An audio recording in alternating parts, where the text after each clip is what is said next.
Aleloia, mbola voninahitra ho an'Andriamanitra irery ihany no mbola ahafahako mijoro vavolombelona amintsika tsirairay avy anambara ny zavatra nampitandremany Tompo tao anatin'ny nofy ary mino aho fa ahakasika antsika tsirairay avy izany mba hialantsika amin'ny zavatra izay tsy hankasitrahan'i Jesosy intsony tsy tokony ho ataontsika intsony.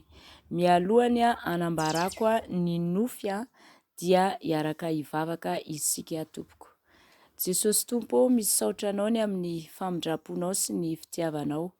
Misaotra anao Jesosy satria mbola nomenao fotoana ahafahako manambara amin'ny olona tsirairay avy izay manaraka ny YouTube ny fampitandremana amin'ny zavatra ny tany izay tsy mahasoa anay Tompo malala.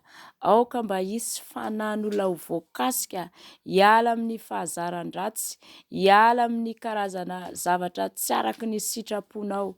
Tompo, dia amin'ny anaranao no hijoroako vavolombelona eto indray mba ho fampitandremana ny tsirairay avy. Ny voninahitra Tompo dia ho anao irery ihany. Amen. Araka ny nambarako teo dia nisy fotoana ako nanofy. Tao anatin'ny nofy io mariako aloha fa mbola tsy teto amin'ny toby tamin'ny fotoana io fa efa tao anatin'ny gropy ho avy Jesosy Kristy izany, efa tao anatin'ny gropy ako manaraka ao anatin'ny gropy foana ary tena tsy tapaka mihitsy tamin'izany fotoana izany. Tsy hoe izao moa tapaka fa noho ny antony maro samihafa izany.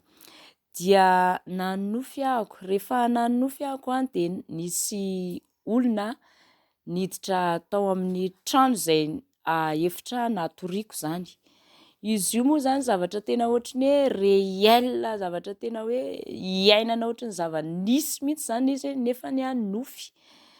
De tao anatin'io ahako ao anatin'ny hoe za manofy zany dia nisy olona niditra zany tao amin'ny chambre izay natoriako. Rehefa niditra io olona io zany dia tonga dia nakeny ambonin'le fandriana zany izy fandriana izay natoriako zany. De ao anatina nofy io dia rehefa nanantona anahy teny ambony fandriana zany izy dia niantso ny anarako izy. Niantso ny anarako izy intelo zany, intelo izy niantso ny anarako foana dia nanda zany nanda anazy foana zany intelo io zany. Tsy ny haino anazy mihitsy zany nanda anazy foana. De rehefa kelikely iny amin'izay zany dia za tsy namaly iny zany dia iny ny tanany hitako mihitsy ny tanany andeha ho atsofony ao anatin'ny vavako ao zany. Ao anatin'ny vavako ao zany andeha hikitika eo amin'ny faritra amin'ny vavako eo zany ny tanany. De andeha ho ketohako zany ny tanan'izy io, andeha ho ketohan'ny nifiko zany.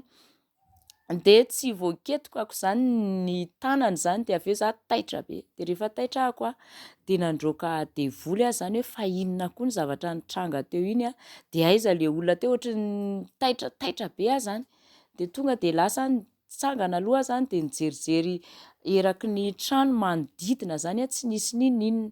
De gaga be de rehefa avy eo tonga dia tao anatin'izay moa hoe nandroaka ny fanahy ratsy nandroaka devoly ahako zany satria za ao anatin'le nofy tena zavatra hoe hiainako mihitsy le izy nisy olona tonga teo nefa za taitra tsy mahita an'le olona zany.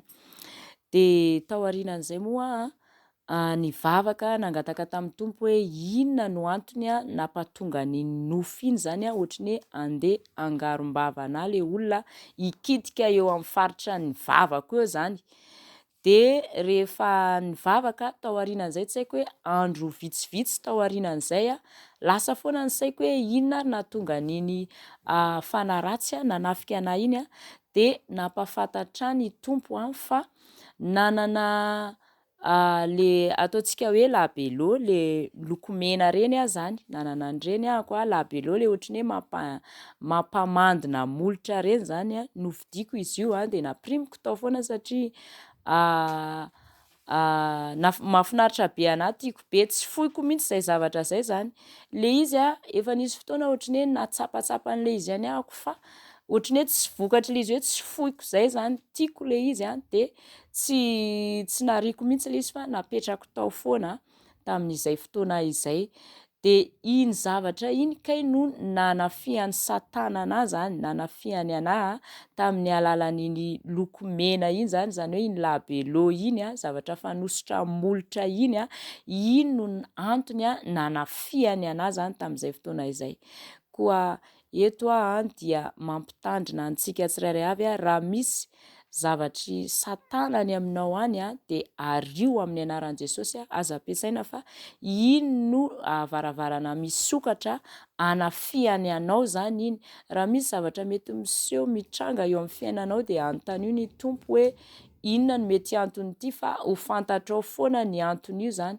Tamin'izay fotoana zay za tena lasa mihitsy ny alohan'ny saiko hoe inona arany izy zavatra ohatrany hoe fariparitra ny vavako zany le zavatra nanafiany anahy natongavany tao aminahy de nampahafantariny tompo anahy satria nandehabe ny saiko de nivavaka koa moa za tao anatin'izany ilay labelo kay no antony izany. Ka ho antsika tsirairay avy tonga amintsika ny fampitandremana zany raha misy zavatra tsy araky ny sitrapon'ny tompo ampiasainao de asory fa avy amin'ny alalan'ireny no anafian'ny satana anao, anafian'ny devoly anao avy amin'ny alalan'ireny satria anazy ireny zany, tsy mety amintsika ny mampiasa an'ireny. De voninahitra ho an'Andriamanitra irery ihany no nafahako nijoro vavolombelona tamintsika tsirairay avy manao veloma mandra-pionanao indray amin'ny anaran'i Jesosy tahin'ny tompo daholo. Amen.